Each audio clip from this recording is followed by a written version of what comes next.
Surat green city building પાલમાં સાંજના 7 વાગે થયેલા મિશનરી સત્સંગ કાર્યક્રમમાં ભારે ઉહાપો થયો હતો। તેમાં લક્ઝરી બસમાં 50 કરતા વધારે લોકોએ આવીને તેઓના ગાન ચાલુ કર્યા હતા। દરમિયાન આ કાર્યક્રમમાં એપાર્ટમેન્ટના સ્થાનિક યુવાનોને બોલાવવામાં આવ્યા હતા।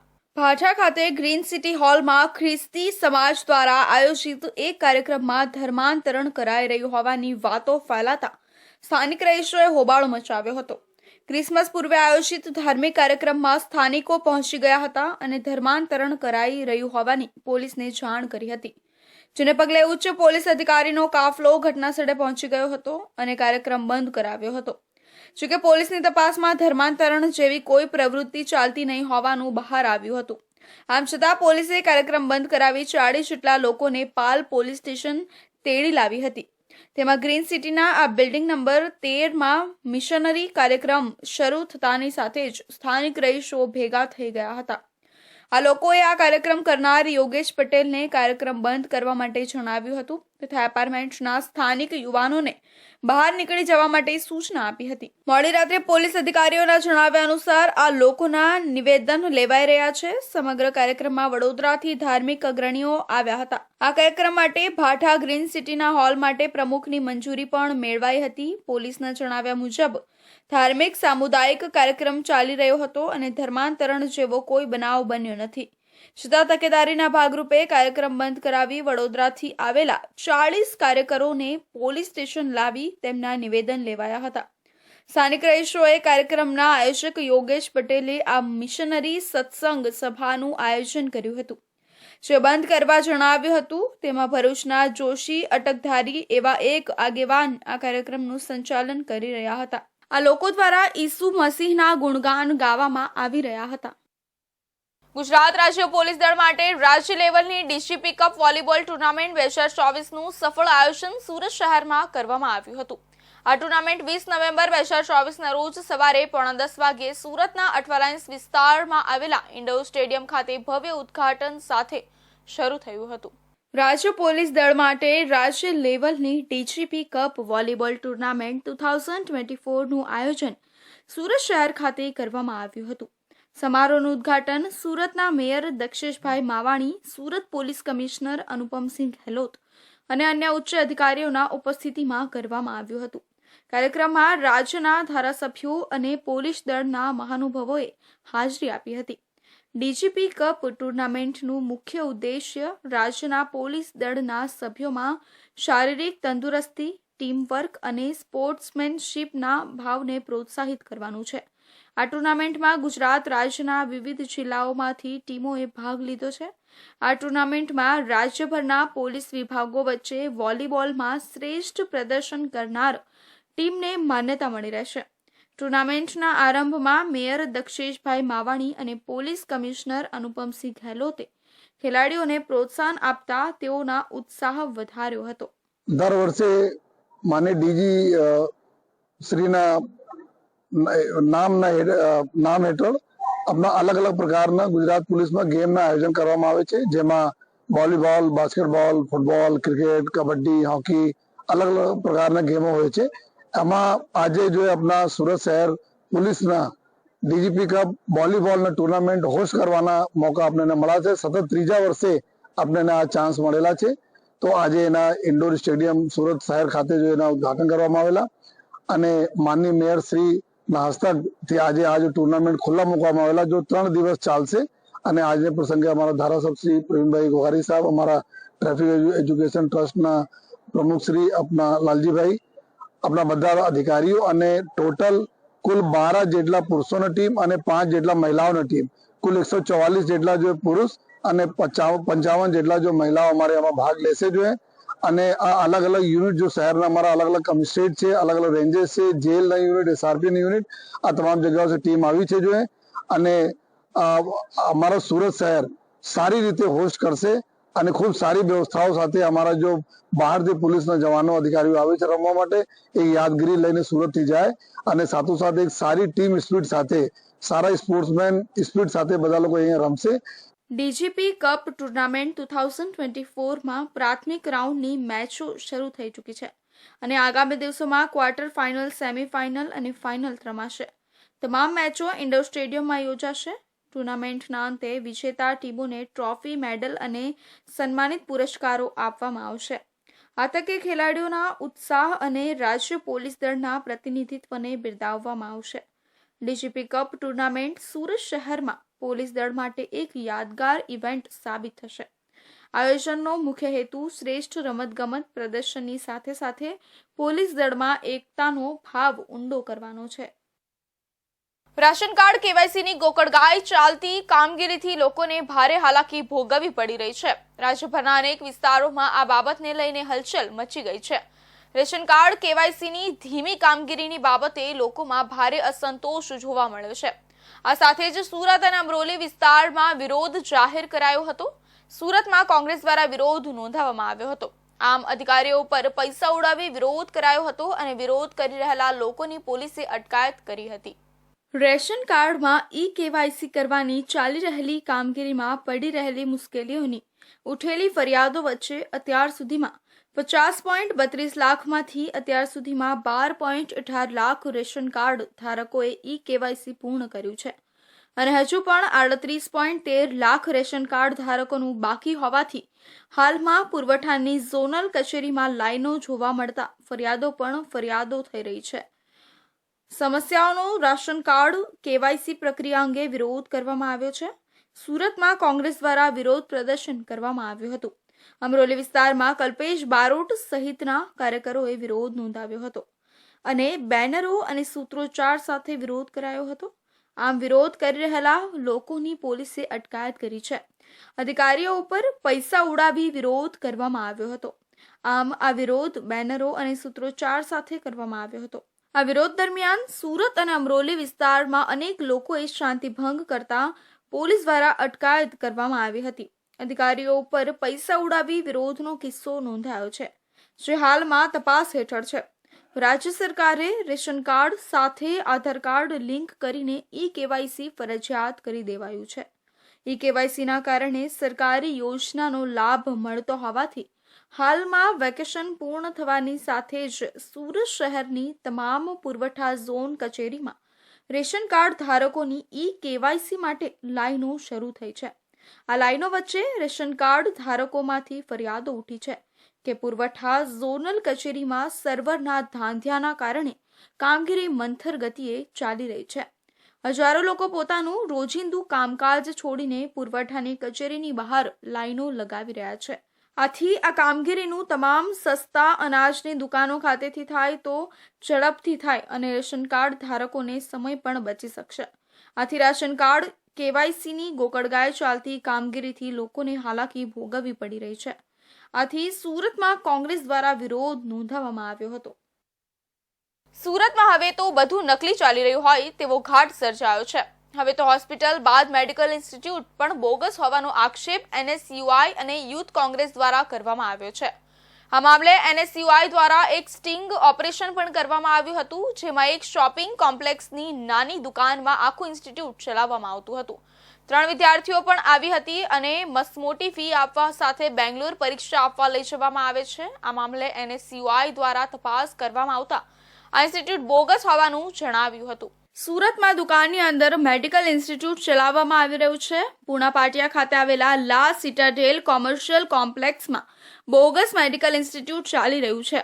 જીવનદીપ મેડિકલ ઇન્સ્ટિટ્યૂટના નામથી નર્સિંગ સહિતના 5 કોર્સ ચલાવાઈ રહ્યા છે.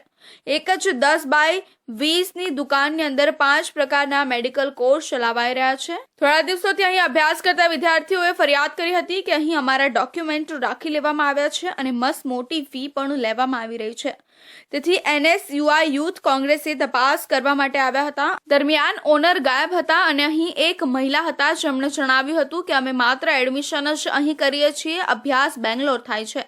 દરમિયાન 3 વિદ્યાર્થીનીઓ આવી હતી અને તે GNM એટલે કે નર્સિંગનો કોર્સ કરતી હોવાનું જણાવ્યું હતું. આ 3 વિદ્યાર્થીનીઓએ જણાવ્યું હતું કે અમે નર્સિંગનો 3 વર્ષનો કોર્સ કરીએ છીએ અને અહીં અભ્યાસ કરાવવામાં આવે છે. પરીક્ષા માટે અમને બેંગ્લોર લઈ જવામાં આવે છે. આ તમામ બાબતનું રેકોર્ડિંગ પણ કરી લેવામાં આવ્યું હતું. ત્યારબાદ NSUI અને યુથ કોંગ્રેસ દ્વારા પેરામેડિકલ કાઉન્સિલમાં પણ કોલ કરીને આ અંગે તપાસ કરવામાં આવી હતી, જેમાં સ્પષ્ટ કહ્યું હતું કે જો દુકાનમાં ઇન્સ્ટિટ્યૂટ ચાલતું હોય તો તેની માન્યતા આપવામાં ન આવી હોય મળતી માહિતી મુજબ માત્ર એક દુકાનમાં મેડિકલ ઇન્સ્ટિટ્યૂટ ચાલતું હોય અને તેની પરીક્ષા અન્ય કોઈ રાજ્યમાં આપવા લઈ જવામાં આવતા હોય તો તેવા કોઈ પણ મેડિકલ ઇન્સ્ટિટ્યૂટને માન્યતા આપવામાં આવતી નથી. ગુજરાતની માન્યતા હોય તો જ અહીં અભ્યાસ કરાવી શકે અને અન્ય રાજ્ય અથવા બેંગ્લોરના અહીં એડમિશન પણ ના કરી શકે.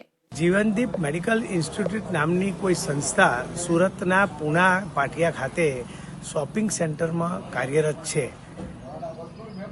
આ ગુજરાત નર્સિંગ કાઉન્સિલનું પ્રમાણિત ઇન્સ્ટિટ્યૂટ નથી.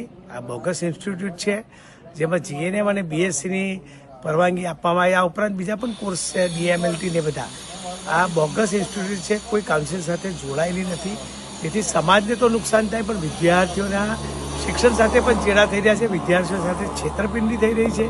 આદિવાસી વિદ્યાર્થીઓ અને ગરીબ વિદ્યાર્થીઓને છેતરવાનો જે બાલિશ પ્રયત્ન થઈ રહ્યો છે જેને હું ખંડન કરું છું અને આવી ઇન્સ્ટિટ્યૂટ તાત્કાલિક બંધ થવી જોઈએ, એની સામે પોલીસ કાર્યવાહી થવી જોઈએ અને પગલાં લેવા જોઈએ. યુથ કોંગ્રેસના મહામંત્રી રવિ પુછડિયાએ જણાવ્યું હતું કે અમે અહીં અંદર પ્રવેશ્યા ત્યારે માત્ર 10 બાય 20ની આ દુકાન છે જેમાં એક નાની ઓફિસ બનાવી દેવામાં આવી છે અને પાછળના ભાગમાં બેન્ચ ગોઠવી દેવામાં આવી છે. અહીં કરાવવામાં આવતા કોર્સની મસમોટી 80,000 સુધીની ફી છે. અહીં જે અભ્યાસ કરી રહ્યા છે તેમના સર્ટિફિકેટ પણ કોઈ ભરતીમાં માન્ય ન હોય તેવું પણ જાણવા મળ્યું છે. જેથી અહીં વિદ્યાર્થીઓના ભવિષ્યને અંધકારમય બનાવવામાં આવી રહ્યું હોય તેવું અમને લાગી રહ્યું છે. છેલ્લા 4-5 દિવસથી વિદ્યાર્થીઓના અમને ફોન આવ્યા કે આ રીતે અહીંયા બોગસ ઇન્સ્ટિટ્યૂટ ચાલી રહ્યું છે. ત્યારે આજરોજ અમે જ્યારે રૂબરૂ પૂણા પાટિયા ખાતે આવેલ સિટાડેલ કોમ્પ્લેક્સની અંદર જીવનદીપ મેડિકલ ઇન્સ્ટિટ્યૂટ નામની સંસ્થા જે કોમ્પ્લેક્સની અંદર આવેલી 15 બાય 25ની દુકાનમાં ચાલી રહ્યું છે તેની રૂબરૂ અમે આવીને દેખરેખ કરી અને જોયું તો અંદર સંચાલક હાજર ન હતા અને સંચાલક દ્વારા સ્ટાફને અહીંયા જે હાજર હતા એમની સાથે વાતચીત થઈ તો જાણવા મળ્યું કે અહીંયા જીએનએમ અને ડીએમએલટી જેવા પેરામેડિકલના અને મેડિકલના કોર્સ ચાલી રહ્યા છે. ગુજરાત નર્સિંગ કાઉન્સિલના ઉપપ્રમુખ ઇકબાલ કડીવાલાએ જણાવ્યું હતું કે જીવનદીપ મેડિકલ ઇન્સ્ટિટ્યૂટ નામનું કોઈ પણ ઇન્સ્ટિટ્યૂટ નર્સિંગ કાઉન્સિલમાં નોંધાયેલું નથી. આ એકદમ બોગસ છે. વિદ્યાર્થીઓના ભવિષ્યને શિક્ષણ સાથે ચેડા કરવામાં આવી રહ્યા છે. આવા ઇન્સ્ટિટ્યૂટ સામે પગલાં લેવામાં આવે અને પોલીસ કાર્યવાહી થવી જોઈએ. ડાંગ જિલ્લાના મુખ્ય વહીવટી મથક આહવા ખાતે ભારતીય જનતા પાર્ટી દ્વારા સાંસદ ધવલ પટેલ અને વિધાનસભા નાયબ દંડક વિજયભાઈ પટેલની અધ્યક્ષ સ્થાને નૂતન વર્ષ સ્નેહ મિલન સમારોહ યોજાયો હતો. સ્નેહ મિલનના પ્રારંભે ડાંગ લોકસભા સાંસદ ધવલ પટેલ અને વિધાનસભાના નાયબ દંડક વિજયભાઈ પટેલ દ્વારા દીપ પ્રાગટ્ય કરી કાર્યક્રમ ખુલ્લો મુકાયો હતો. સાંસદ ધવલભાઈ પટેલ દ્વારા ઉપસ્થિત તાલુકા જિલ્લાના ચૂંટાયેલા પદાધિકારીઓ, મોરચા, સંગઠનના હોદ્દેદારો, કાર્યકર્તાઓને નવું વર્ષ દરેક માટે નવી ઉર્જા, નવી ઉત્સાહ અને આ પ્રતિમ સફળતા લઈને આવે તેવી શુભેચ્છાઓ વ્યક્ત કરી હતી.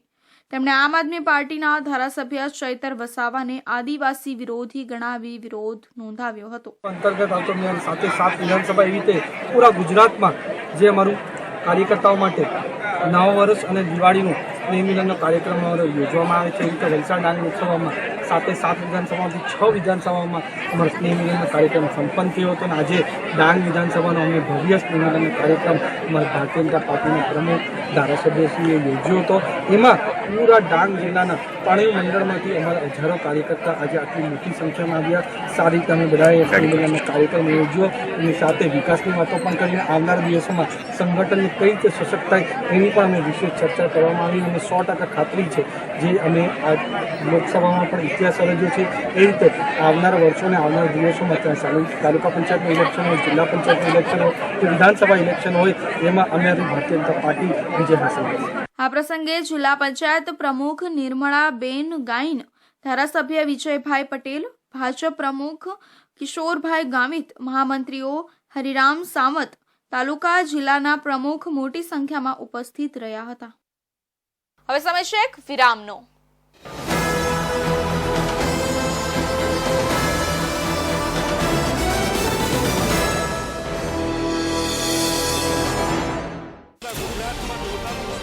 ગુજરાતની જનતાનો અવાજ. તમારી સમસ્યા માટે અમે ઉઠાવીશું અવાજ. સરકારના દરેક નિર્ણયના સમાચાર પહોંચશે જન જન સુધી. સરકાર અને જનતા વચ્ચે બનશે જોડવાની કડી ઇન્ડિયા ન્યૂઝ ગુજરાત. સમસ્યા તમારી, લડત અમારી. ગુજરાતનો અવાજ, દેશની ધડકન. જનતાની સાથે, સમયની સાથે. હંમેશા અગ્રેસર ઇન્ડિયા ન્યૂઝ ગુજરાત.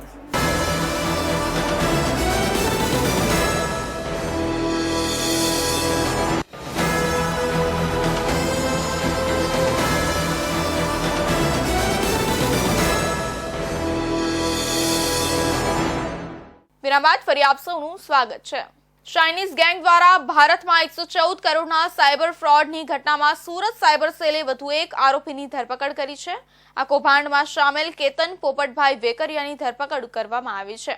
આરોપી કેતન ચાઇનીઝ ગેંગના દાખલ થયેલા ગુનામાં બેંકની કીટો દુબઈ મુખ્ય આરોપીને આપતો હતો. એટલું જ નહીં, તે બેંક એકાઉન્ટ હોલ્ડર પણ છે અને તેની ધરપકડ ભાવનગરથી કરવામાં આવી છે. ભારતમાં સાયબર ક્રાઇમ આચરતી આંતરરાષ્ટ્રીય ચાઇનીઝ ગેંગના ગુનામાં બેંકની કીટો દુબઈ ખાતે પૂરી પાડતા નાસ્તા ફરતા મુખ્ય આરોપી મિલન અને વિવેકને આપનાર આરોપી કેતનની સુરત સાયબર સેલે ધરપકડ કરી છે. આ કૌભાંડમાં છેલ્લા 1 વર્ષથી ગુનો દાખલ થયો છે. ત્યાં સુધી અલગ અલગ એકાઉન્ટ ધારકોને લોભ લાલચ જ આપી છેતરપિંડીથી અલગ અલગ બેંકમાં જણાવ્યા મુજબ મોટા પ્રમાણમાં બેંક એકાઉન્ટ ખોલાવી એકાઉન્ટ ધારકો પાસેથી નવા બેંક એકાઉન્ટ કીટ તથા એકાઉન્ટમાં રજીસ્ટર્ડ કરાવેલા મોબાઈલ નંબરના સિમ કાર્ડ મેળવી દુબઈ કેતન મોકલતો હતો. દુબઈમાં બેસીને મિલન અને વિવેક મલ્ટિપલ બેંક એકાઉન્ટથી ટ્રાન્ઝેક્શન કરતા હતા અને તેને ક્રિપ્ટોકરન્સીમાં બદલીને ચાઇનીઝ ગેંગને આપતા હતા. દેશના જરૂરિયાતમંદ લોકો પાસેથી જે પણ બેંક એકાઉન્ટ ખોલાવતા હતા તેને ઇન્ટરનેટ બેન્કિંગ માટે યુઝર નેમ અને પાસવર્ડ બનાવી ખોટી કિંમતી જામીનગીરીઓ ઊભી કરી ખોટા ઇલેક્ટ્રોનિક ફૂટ લેખનવાલા દસ્તાવેજો ઊભા કરી તે દુબઈ ખાતે મોકલવામાં આવતા હતા. જેના આધારે કમ્પ્યુટરમાં ઇન્ટરનેટ બેન્કિંગમાં લોગિન કરી કેનેરા બેંકના કુલ 261 એકાઉન્ટમાં સાયબર ફ્રોડના 77 કરોડ 55 લાખ 29,020 વ્યવહારો કરાવી તે બેંક એકાઉન્ટમાંથી અલગ અલગ બેંક એકાઉન્ટમાં ટ્રાન્સફર કરી તથા એટીએમ કાર્ડ દ્વારા વિડ્રો કરી દેતા હતા. આવી જ રીતે અલગ અલગ બેંક એકાઉન્ટમાં ફ્રોડના પૈસા ટ્રાન્સફર કરી તેઓએ અત્યાર સુધીમાં 114 કરોડ રૂપિયાના કૌભાંડ આચર્યા છે. મિલન અને વિવેક અત્યાર સુધી વોન્ટેડ છે, જ્યારે સુરતમાં આ સમગ્ર કૌભાંડ આચરનાર હિરેનની ધરપકડ કરવામાં આવી હતી. ત્યારબાદ હવે કેતન વેકરિયાની ધરપકડ કરવામાં આવી છે. કેતન ગુનાહિત ઇતિહાસ ધરાવે છે. તેની ઉપર વર્ષ 2022માં ક્રાઇમ બ્રાન્ચ, વર્ષ 2024માં સાયબર ફ્રોડના 3 ગુના નોંધાઈ ચૂક્યા છે. એની ધરપકડ ભાવનગરથી કરવામાં આવી છે. સાયબર ક્રાઇમ સેલ સુરત દ્વારા ગઈ 22/10/2024ના રોજ એક મોટા વરાછામાં સ્વાધ્યાય કોમ્પ્લેક્સમાં લજામણી ચોકડી પાસે એક રેડ કરવામાં આવી હતી અને જ્યાંથી 3 આરોપીને પકડવામાં આવ્યા હતા. અને જ્યારે આ રેડ કરવામાં આવી હતી ત્યારે એમની પાસેથી 261 એકાઉન્ટ લાઈવ મળ્યા હતા, જેનો ઓનલાઈન ટ્રાન્ઝેક્શન થતા હતા. આ ગુનાની તપાસમાં વધુ સાયબર સેલ દ્વારા કરાતા અંદાજે 866 જેટલી NCCRP પોર્ટલ ઉપર અલગ અલગ ફરિયાદો રજીસ્ટર થયેલી હતી અને જેમાંથી પ્રાથમિક વેરીફાઈ કરતા 250થી વધુ ગુનાઓ અત્યારે અમારા ધ્યાનમાં છે કે 225થી વધુ ઓફેન્સ રજીસ્ટર થયેલા છે અને એ બાબતમાં હજુ વેરીફાઈ કરીએ છીએ. આ તપાસ દરમિયાન એક હિરેન કરીને આરોપી હતો, એ દુબઈ ભાગવા જતા મુંબઈ એરપોર્ટથી પકડાનો છે. આ કૌભાંડમાં કેતન વેકરિયા દુબઈ ખાતે રહેતા મુખ્ય આરોપી મિલન દર્શીના કહેવા મુજબ અલગ અલગ એકાઉન્ટ હોલ્ડરને તેના દલાલો મારફતે લોભાવનારી વાતો કરી 10,000થી લઈ 15,000 રૂપિયા સુધી કમિશન આપી તેઓ પાસે અલગ અલગ બેંકો, જેમાં ખાસ કરીને Canara bank, UCO bank, Jammu and Kashmir bank, Indian bank, Punjab bank, IDFC બેંકમાં સેવિંગ એકાઉન્ટ ખોલાવી ભાડેથી એકાઉન્ટ વાપરવા માટે એકાઉન્ટ કીટો મેળવી અગાઉ ધરપકડ કરવામાં આવેલા આરોપી જલ્પેશ મારફતે સુરત ઓફિસ રાખીને એકાઉન્ટ એક્ટિવ કરાવવા માટેનું કામ કરતો હતો. જેમાં અન્ય એક આરોપી જલ્પેશ નાડિયાદરા સામેલ છે. અગાઉ પકડાયેલા આરોપી અજય મારફતે તે આ કીટો દુબઈ પહોંચાડતો હતો. આરોપી કેતન પાસેથી પોલીસે અલગ અલગ બેંકના 34 જેટલા ડેબિટ અને ક્રેડિટ કાર્ડ કબજે કર્યા છે, જ્યારે અલગ અલગ બેંકના 18 પાસબુક અને 5 ચેકબુક તેની પાસેથી મળી આવ્યા છે. અગાઉ આ મામલે સુરત સાયબર સેલે અજય ઇટાલિયા, જલ્પેશ નડિયાદરા, વિશાલ ઠુમ્મર, હિરેન બરવાળિયા સહિત બ્રિજેશ ઇટાલિયાની ધરપકડ કરવામાં આવી હતી. જ્યારે આ સમગ્ર મામલે મિલન અને વિવેક દુબઈમાં હોવાના કારણે વોન્ટેડ છે. સુરત શહેરના સચિન વિસ્તારમાંથી 55.48 લાખ રૂપિયાના MD ડ્રગ્સ સાથે સુરત ક્રાઇમ બ્રાન્ચે 3 લોકોની ધરપકડ કરી હતી. આ ત્રણેય આરોપી પૈકી તોસીફની પૂછપરછ દરમિયાન પોલીસને જાણકારી મળી કે આ ડ્રગ્સ તેઓ મુંબઈના નાલાસોપારાથી લાવ્યા હતા. જ્યારે પોલીસે વધુ તપાસ હાથ ધરી ત્યારે તેઓ પણ ચોંકી ઉઠ્યા હતા, કારણ કે આ ડ્રગ્સ તેઓએ અજય ઠાકોર અને નાઇજીરિયન નાગરિક પાસેથી ખરીદી સુરતમાં વેચવાના હતા. ક્રાઇમ બ્રાન્ચે જે નાઇજીરિયન નાગરિક ડેવિડ અને અજય ઠાકોરની ધરપકડ કરી વધુ તપાસ હાથ ધરી છે. સચિન કપલેટા ચેકપોસ્ટ ખાતેથી 554.82 ગ્રામ એમડી ડ્રગ્સ સાથે ઇરફાન ખાન, મોહમ્મદ તોસીફ અને અશફાક કુરેશીની ધરપકડ કરવામાં આવી હતી. તેઓ મુંબઈથી એમડી ડ્રગ્સ લઈને સુરત આવી રહ્યા હતા. તે દરમિયાન સચિન વિસ્તારથી સુરત ક્રાઇમ બ્રાન્ચે તેમની ધરપકડ કરી હતી. ત્રણેય આરોપીઓ કયા વ્યક્તિ પાસેથી એમડી ડ્રગ્સ ખરીદી કરી સુરત લાવી રહ્યા હતા તેની પૂછપરછ શરૂ કરવામાં આવી હતી. આ દરમિયાન તો તોસીફે જણાવ્યું હતું કે નાલા સોપારાના અજય ગુલ્લા ઠાકુર પાસેથી તે ડ્રગ્સ ખરીદીને લાવી રહ્યો હતો. ક્રાઇમ બ્રાન્ચની ટીમ જ્યારે મુંબઈ પહોંચી અને અજયની ધરપકડ કરી ત્યારે આ કેસમાં સંડોવાયેલા વધુ એક આરોપીની જાણકારી પોલીસને મળી હતી. આરોપી અન્ય કોઈ નહીં પરંતુ નાઇજીરિયન નાગરિક ડેવિડ પ્રિન્સ કુચેને હતો. તેની ધરપકડ નાલાસોપારાના આવા વિસ્તારમાંથી કરવામાં આવી જ્યાં મોટી સંખ્યામાં નાઇજીરિયન નાગરિક રહે છે. આ માટે એક ખાસ ઓપરેશન હાથ ધરવામાં આવ્યું હતું અને મહારાષ્ટ્રથી સુરત શહેર સુધી પહોંચાડવામાં આવતા એમડી ડ્રગ્સના આંતરરાષ્ટ્રીય રેકેટનો પર્દાફાશ કરી બંને આરોપીઓની ધરપકડ ક્રાઇમ બ્રાન્ચ દ્વારા કરવામાં આવી હતી. ડેવિડ અગાઉ મુંબઈના કાંદિવલી પોલીસ સ્ટેશનના ચીટિંગના ગુનામાં વર્ષ 2015 થી લઈ 2019 સુધી કોલ્હાપુર કોલંબા જેલમાં કેદ હતો. સુરત ક્રાઇમ બ્રાન્ચ દ્વારા 16/11/2024 રોજ no drugs in Surat city અન્વયે સુરત ક્રાઇમ બ્રાન્ચ અને સુરત સિટી દ્વારા ડ્રગ્સ વિરુદ્ધની મુહિમ ચલાવી અને સતત ડ્રગ્સ માફિયાઓ વિરુદ્ધ કામ કરી રહ્યા હતા. એમાં 16/11 રોજ સુરત ક્રાઇમ બ્રાન્ચ દ્વારા 2 કેસ કરવામાં આવ્યા હતા, જેમાં જહાંગીરપુરા વિસ્તારમાંથી 1 કિલો એમડી સાથે 2 માણસોની ધરપકડ કરવામાં આવી હતી અને પેરેલલ બીજો કેસ કપ્તલા સચિન પોલીસ સ્ટેશનમાં ચેકપોસ્ટ પાસેથી 550 ગ્રામ એમડી મળ્યું હતું અને એમાં તોસીફ, ઇરફાન અને 3 લોકોની ધરપકડ કરવામાં આવી હતી. તોસીફની એની પૂછપરછ દરમિયાન તોસીફ સુરત ખાતે આ ડ્રગ્સ લાવીને વેચતો હતો અને મુંબઈથી આ ડ્રગ્સ લાવેલો હતો નાલાસોપારા વિસ્તારમાંથી. એક માહિતી આવી મળેલી હતી. ક્રાઇમ બ્રાન્ચના ડીસીપી ભાવેશ રોઝિયાએ જણાવ્યું હતું કે સચિન વિસ્તારથી જે 3 આરોપીઓની ધરપકડ કરવામાં આવી હતી તેમાંથી એક તોસીફની પૂછપરછ દરમિયાન તેને જણાવ્યું હતું કે તે મુંબઈથી ડ્રગ્સ લાવીને સુરતમાં વેચે છે. મુંબઈના નાલાસોપારાથી આ ડ્રગ્સ લાવ્યો હતો. અજય ઠાકોર નામના વ્યક્તિ પાસેથી આ ડ્રગ્સ લાવ્યો હતો. 4-5 દિવસમાં અજય ઠાકોરની ઓળખ કરી ક્રાઇમ બ્રાન્ચે તેની ધરપકડ કરી હતી. અજય ઠાકોરની પૂછપરછ દરમિયાન ચોંકાવનારું નામ સામે આવ્યું જે નાઇજીરિયનનું હતું. નાઇજીરિયન ડેવિડ કુચે નાલાસોપારામાં જ રહે છે. મૂળ નાઇજીરિયાનો છે પરંતુ 10 વર્ષથી મુંબઈ નાલાસોપારામાં રહે છે. તેઓએ વધુમાં જણાવ્યું હતું કે નાલાસોપારામાં જ્યાં નાઇજીરિયન વધારે રહે છે તે વિસ્તારમાં એક ઓપરેશન હાથ ધરવામાં આવ્યું અને તેની ધરપકડ કરવામાં આવી હતી. એમને લાવી તેમની પૂછપરછ ચાલુ છે. ડેવિડ 2015માં સાયબર ફ્રોડ કેસમાં પકડાઈ ચૂક્યો છે. તોસીફ અજય ઠાકોર અને ડેવિડ પાસેથી પણ ડ્રગ્સ લઈ આવ્યો હતો. ડેવિડના વિઝા વેરીફાઈ કરવાના બાકી છે. વર્ષ 2015માં જ્યારે તે પકડાયો હતો ત્યારે વિઝા સીઝ કરવામાં આવ્યો છે. એ ક્યાં વિઝા ઉપર હતો તે વેરીફાઈ કરવાનો બાકી છે. 4 વર્ષ સુધી તે જેલમાં રહી ચૂક્યો છે. અજય ઠાકોર અલગ અલગ કમ્પ્યુટરનું કામ કરે છે. સુરત શહેર પોલીસે 2 અલગ અલગ વિસ્તારોમાં લોકોને ડરાવનારા આરોપીઓને સુરત પોલીસ તેના વિસ્તારમાં લઈ ગઈ હતી અને લોકોમાંથી આરોપીઓનો ડર દૂર કરવાનો પ્રયાસ કર્યો હતો. વેસ્તાન વિસ્તારમાં પોલીસની પીસીઆર વાનને પોતાની ગાડી સાથે અથડાવનારા અને અડાજણમાં એક યુવક પાસેથી ખંડણી માંગનારા 2 ભાઈઓને પોલીસે તેના વિસ્તારમાં લઈ જઈ કાયદાનું ભાન કરાવ્યું હતું અને આવા અસામાજિક તત્વોને સંદેશ આપવાનો પ્રયાસ કર્યો હતો કે કાયદામાં રહેશો તો ફાયદામાં રહેશો. ઉનગામ ખાતે રહેતો અને દારૂના કેસમાં પકડાયેલા બુટલેગર દ્વારા થોડા દિવસ પહેલા પોલીસ વાન પર પોતાની કારથી ટક્કર મારી હુમલો કર્યો હતો અને પોલીસને ધમકી આપી હતી. પોલીસની પીસીઆર વાનને ટક્કર મારી આરોપી બુટલેગર યુસુફ ફરાર થઈ ગયો હતો. યુસેન ઉર્ફે યુસુફ તેની જે જગ્યા પર પોલીસ ઉપર હુમલો કર્યો હતો અને પોતાના વિસ્તારમાં ભાઈગીરી કરતો હતો.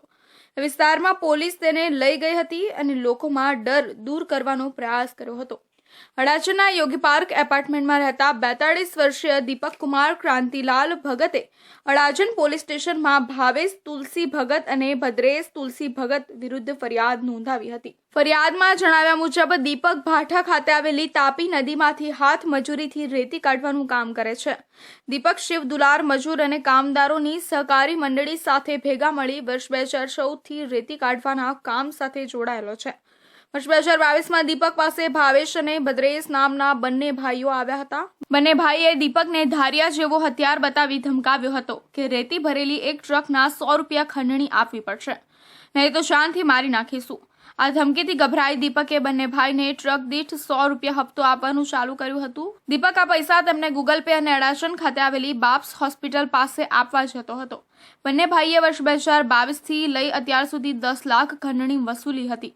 ગત તારીખ 7મીના રોજ દીપક તાપી નદી કિનારે આવેલા તાપી કુબેરેશ્વર મહાદેવ મંદિરે હતો. ત્યારે ભદ્રેશનો ફોન આવ્યો હતો કે હવેથી ટ્રક દીઠ 1000 આપવા પડશે. દીપક ભદ્રેશની વાતમાં સહમત નહીં થતા તેને ધંધો બંધ કરી દેવાની ધમકી આપતો હતો.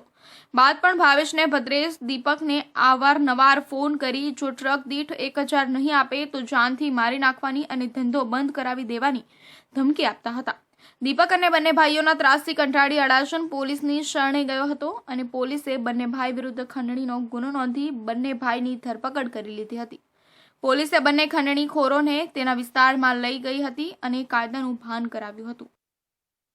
યુવક યુવતીઓને સોશિયલ મીડિયા પર રીલ બનાવવાનું એટલી હદે ઘેરું લાગ્યું છે કે તેઓ કોઈ પણ હદે જઈ શકે છે. સુરત પાસિંગની સ્પોર્ટ્સ બાઇક પર જોખમી રીતે સ્ટન્ટ સાથે પ્રેમલાપ કરતા કપલનો વિડીયો વાયરલ થઈ રહ્યો છે. હાલ તો આ વિડીયો સુરતના પુણાગામ વિસ્તારનો છે. જોકે સુરત પોલીસે બાઇક પર સ્ટન્ટ કરનારની ધરપકડ કરી લીધી છે અને તેને કાયદાનું ભાન પણ કરાવ્યું હતું. GJ05FY0707 બ્લુ કલરની સ્પોર્ટ્સ બાઇક પર સ્ટન્ટ કરતા વિડીયોમાં એક યુવક અને યુવતી બાઇક રાઇડિંગ કરી રહ્યા છે. ક્યારે યુવક તો ક્યારે યુવતી ડ્રાઈવ કરી રહ્યા છે ત્યાં સુધી તો બરાબર હતું, પરંતુ બીજા વિડીયોમાં યુવક જ્યારે બાઇક ડ્રાઈવ કરી રહ્યો છે ત્યારે યુવતી ટાંકી પર ઊંધી ફરી જોખમી રીતે બેઠેલી જોવા મળે છે. ડ્રાઇવિંગ દરમિયાન બંને એકબીજાને ચુંબન પણ કરે છે. આશ્ચર્યજનક રીતે આ વિડીયો રીલ તરીકે સોશિયલ મીડિયામાં વાયરલ કરાયો હતો.